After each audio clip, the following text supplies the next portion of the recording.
What's going on, guys? FaZe Rug here, and today I'm going to be telling you guys of the story of the time that I basically had one of the scariest experiences of my life in a dark tunnel. Warning, I did do something not very nice, but it was hilarious, so whatever. It's a good story. We'll roll with it. But before we get into that, if you guys can press the like button, 5,000 likes, please, on this video, and I'll upload tomorrow. You guys know the drillski and the billski. And yeah, without further ado, let's get into it. In 7th grade, I thought I was the bee's knees, alright? I thought I was the coolest kid to ever exist. I was tough. I had a Bieber haircut. I wore skinny jeans. Basically everything you needed to be cool when I was in 7th grade. Oh, geez, I just realized how lame all that sounds. And every Friday, me and my group of friends would go to this park, and there was this really, really dark tunnel that went about 2 miles and came out on the other side near a Jack-in-the-Box. And the tunnel was known to be haunted, and we were in 7th grade and we're pretty stupid, so of course we believed it, because, you know, when you're in 7th grade, you don't exactly have the best critical thinking skills to ever exist. So whatever, one weekend, we were hanging out at my house. We're like, okay, next Friday we're gonna go and we're gonna go through the haunted tunnel, okay? Because it was like a badge of honor. If you made it through the haunted tunnel and had proof you made it through, you were definitely one of the cooler kids in school. So we were like, all right, bet. We're gonna go through this haunted tunnel. We're not gonna be scared because there's no way it's actually haunted. Like, nothing bad is actually gonna happen.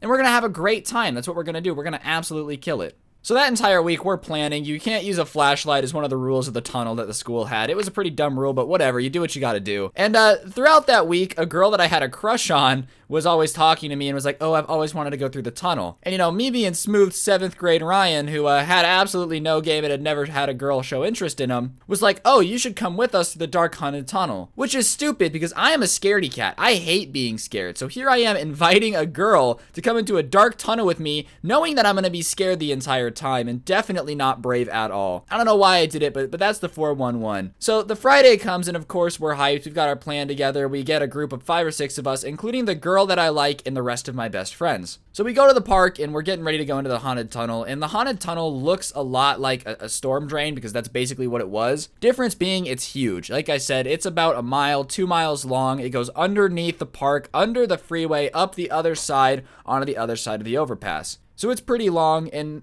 everybody who had gone through it played it up, obviously, to try to sound cool. You know, they were saying that there were people inside that were gonna kill you, cannibals, all that stuff. So, of course, all of us are scared, but, like, none of us want to admit that we're scared, so we're all trying to act tough and be like, nah, I'm not even scared, man. I don't know what you're talking about. I'm so tough. So, whatever, we start walking towards the tunnel, and everybody's getting second thoughts, but nobody wants to be the one to be scared. So, the first few 100 feet of the tunnel is okay, because there's enough light coming in from behind us where the sunlight was, where we can see pretty well, and, you know, it's nothing too scary. A flipped over shopping cart or two, some spray paint, but nothing that's really terrifying. But once we get to the point where it's so pitch black we literally can't see our hand in front of our face is when I start to freak out, because we can't like run, we can't walk quickly, you know, because we can't see what's in front of us. So we're having to shuffle like old people in a retirement home without a wheelchair down this pitch black tunnel that smells like sewage that we are pretty sure at this point is filled with cannibals, right? So we start to get nervous. We all start to try to make jokes to try to calm the air, but everyone is 100% scared. And the girl that I had a crush on, you know, reaches out and holds my hand, and I'm thinking I'm on top of the world. I'm like, yeah, that's right. I'm a big, tough guy. She's coming to me to feel safe because I'm such a savage.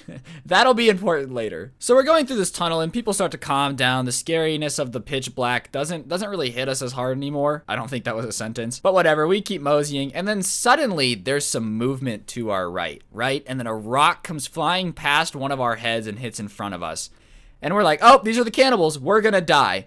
So one of our friends starts to run, and if you've ever been in a group of people when one of them starts to run, the rest of you just take off. So the girl I was with was wearing flip-flops, and if you've ever tried to run in flip-flops, it's not a very good time. And I'm holding her hand. So when my friend takes off, I'm a little baby, so I sprint too. I'm not trying to get murdered by cannibals, okay? I'm in 7th grade. I've got a lot of life left to live. I'm not trying to die. But remember, we were holding hands, so when I take off, she tries to run, except she's in flip-flops.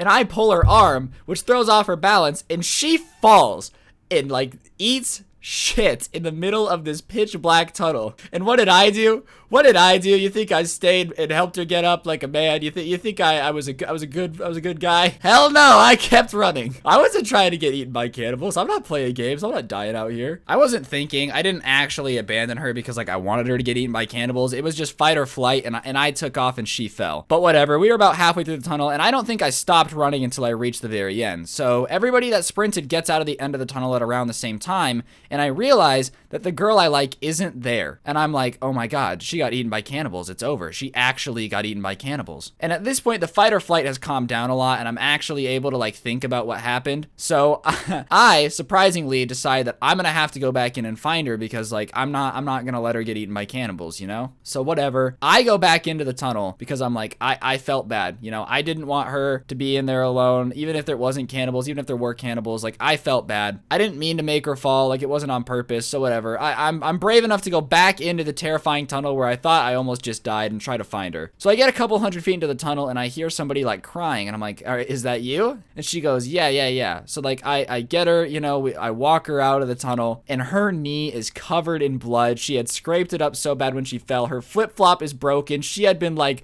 limping her way through this tunnel for the last 10 minutes before I found her. And come to find out, the rock that flew past our heads that we thought was a bunch of cannibals, it was just kids from our school messing with us. So yeah, she wasn't a big fan of me running away as soon as something dangerous happened, even though I went back in. I was so brave to go back in, guys. Come on. That's a joke. So needless to say, after that situation, she didn't have much of a crush on me anymore, and we just stopped talking, which is fair. You know, if your 7th grade crush abandons you in a dark tunnel, I'd probably break up with them too. Not that we were dating. It's complicated. If it makes you guys feel any better, I've never abandoned somebody in a dark tunnel since, and I've gotten a lot braver. You know, age came with me, and I've realized that I want to protect my friends, not let them get eaten by cannibals. But yeah, press like, comment, subscribe, all that good stuff, and I'll see you guys tomorrow with another video.